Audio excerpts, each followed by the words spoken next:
শিলিগুড়িতে বড়সড় সাফল্য পুলিশের। বিহারের পাচারের আগে উদ্ধার বিপুল পরিমাণ টেট্রাপ্যাক মদ। হোটেল অভিযান চালিয়ে গ্রেপ্তার এক ব্যক্তি।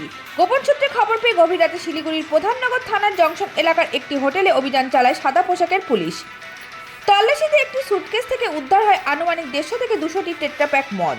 গ্রেপ্তার হওয়া ব্যক্তির নাম ভাস্কর কুমার। তিনি বিহারের সাহারসা জেলার বাসিন্দা। পুলিশের দাবি, উদ্ধার হওয়া মদ বিহারের পাচারের পরিকল্পনা ছিল।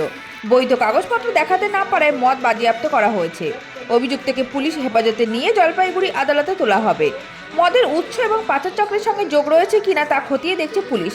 শিলিগুড়ি থেকে সোমা দেবনাথের রিপোর্ট, রাষ্ট্র সংবাদ।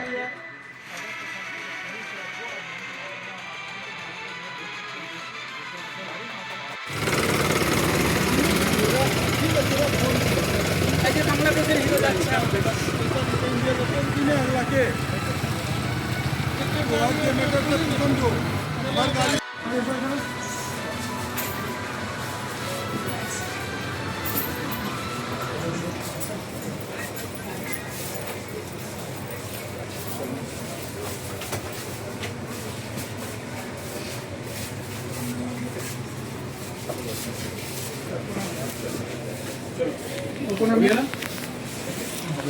तो ये सारे शराब को यहाँ पर जो है जब्त कर लिया था।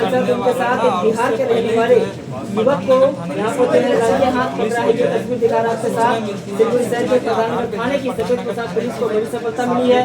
सादा पोशाक पुलिस है वो अभियान चला रही है और अभियान के दौरान देख सकते हैं भारी मात्रा